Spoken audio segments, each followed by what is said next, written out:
I'm sorry. Pero hindi nag-match eh. Hindi kayo pwede maging donor sa operasyon ng father niyo. Ed? Nakikita mo ko? Kung gano'n. Patay na ba ako? Ginawa na namin ang lahat at patuloy namin gagawin ang lahat ng mga kaya namin. Pero walang kasiguraduhan kung magigising pa siya. Kailangan ako makabalik! Hindi ako pwede mamatay. May isa pa po siyang anak. Dalawa lang ang napaggit sa akin ni Mrs. De Ocampo at... Doc, anak ako sa labas ni Manuel De Ocampo. Wala ka na bang maisip na kamag-anak mo dito sa Pilipinas na maaari nating lapitan? I have some good news for you. Meron tayong possible donor for your dad. Dok, sino? Siya.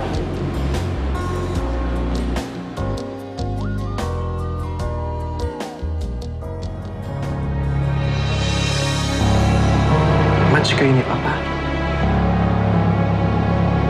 Huwag na lang sana makarating sa pamilya ang tungkol sa pagkatao ko. It would remain confidential. Fortunately, yes. Nag-match ang blood type ng daddy mo at siya. Oh my gosh. Ako, Terence, salamat. Maraming salamat. You're a savior. Sigurado akong matutuwa si Daddy kapag nalaman niya. Terence, pasensya na ha, pero bakit mo gagawin to? Oo. Naging mabuting ninong siya sa akin. Kahit kailan hindi niya ako pinabayaan. Lalo na nung simula nang mawala yung nanay ko. Bakit? Siya na yung tumulong sa akin. Ang tatay mo, patay na? Hindi po. Nung bata pa lang ko kasi, hiwalay na talaga sila ng nanay ko.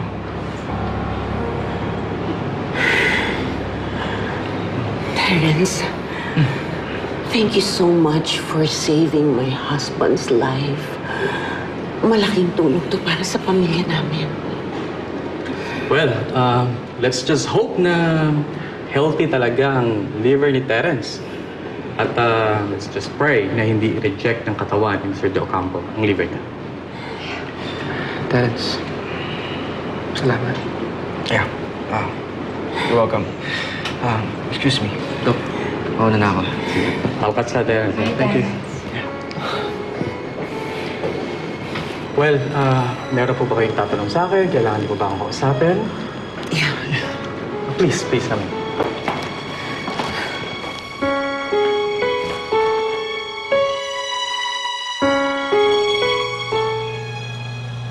Kung magkakademandahan, magugulo lang na naman lahat. Paano ko kasi papaliwanag sa kanila na may gusto ka nang patunayan sa akin? Arnold, ano ba kasi yun? Ano ba kailangan mo sabihin?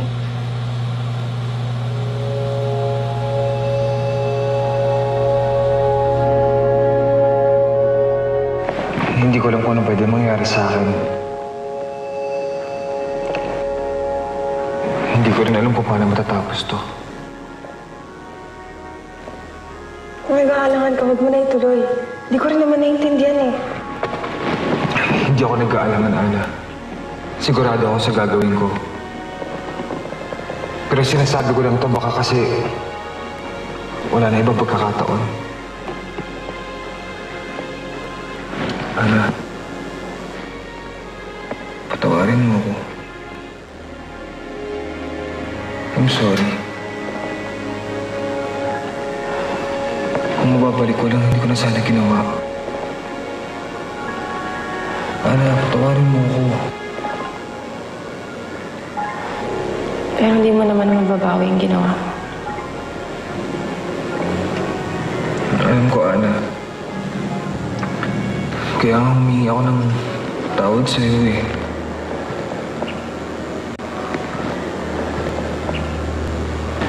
Ano kung mapapalik ko lang yung dati. Pero hindi na eh. Ano, sorry. Patawarin mo na ako.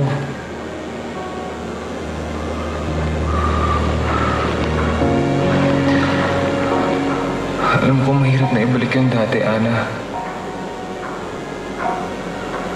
Pero sana balang araw, mapatawad mo ko.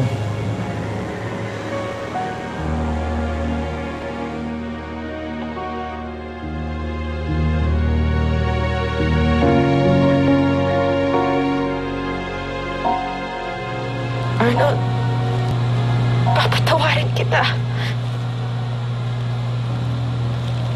Pero kailangan mo gumising. Marami ka pang sasabihin, di ba? Kaya kailangan mo mabuhay. Gumising ka.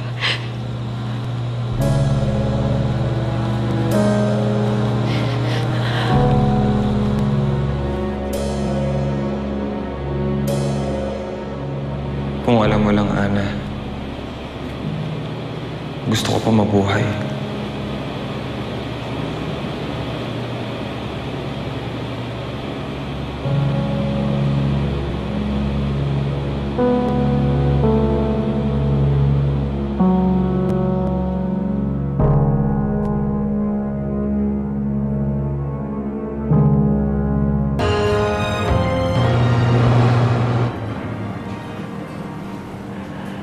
Hindi ba delikado?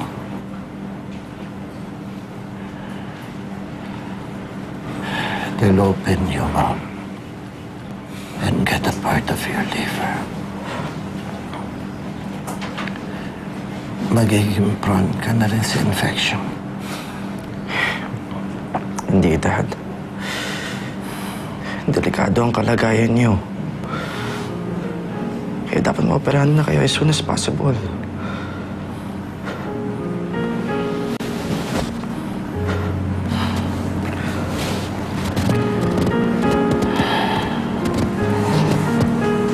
I appreciate your courage and your selfishness.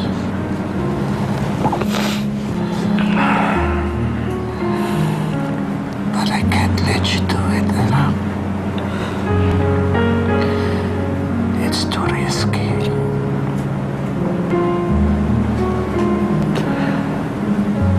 Nawalan na ako ng anak noon. Ayoko mangyari ulit yan. I don't want to lose you. Dad naman.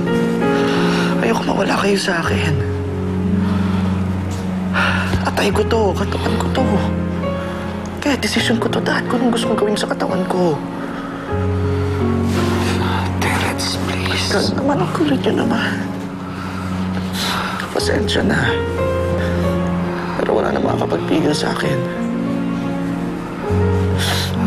Tatay kita.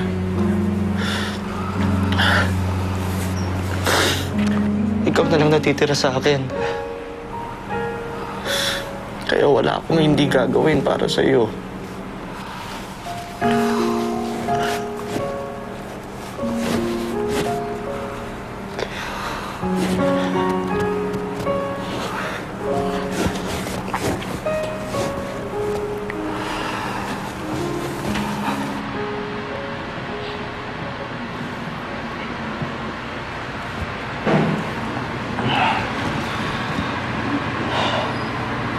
Ayos ka lang?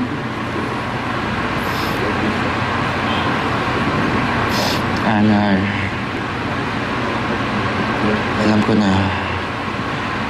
you're not in good terms sa pamilya nila. Pero ako kasi malaking parte sa buhay ko si Ninong. I wouldn't be here without him. Kaya sana maintindihan mo yung desisyon ko.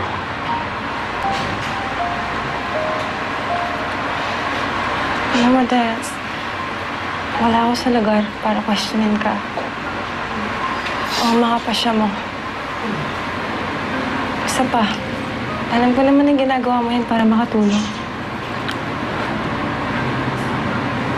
Kahit naman hindi ko kasundo si Sir Manuel.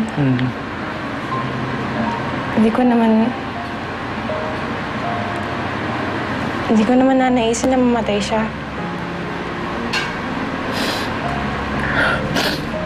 Hindi ko kaya. Hindi ko alam kung anong gagawin ko kapag mawawala siya sa akin.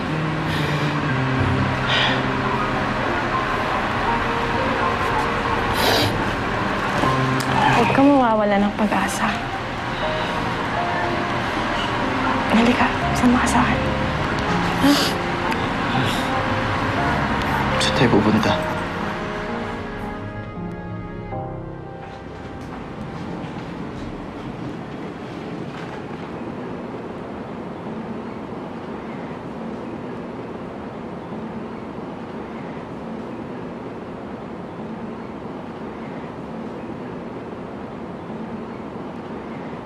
Tulungan niyo po kaming malampasan ang lahat ng ito. Alam po namin na sa inyo walang imposible. Gabayan niyo po sana ang mga doktor na nag-aasikaso kay Arnold at kay Sir Manuel. Pati po sa mga nurse na maalalay sa kanila.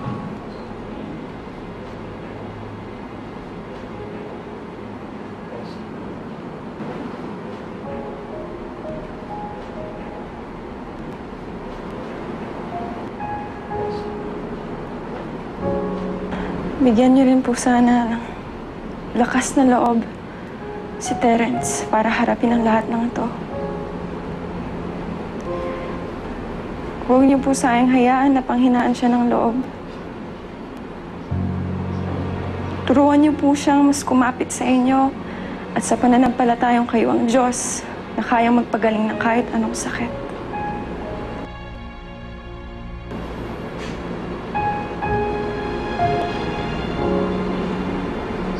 Thank you, Hannah.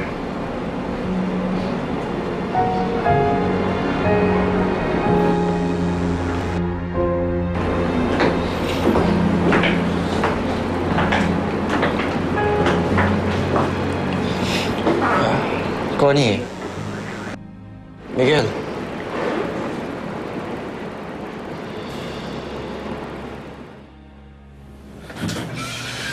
Ang badong.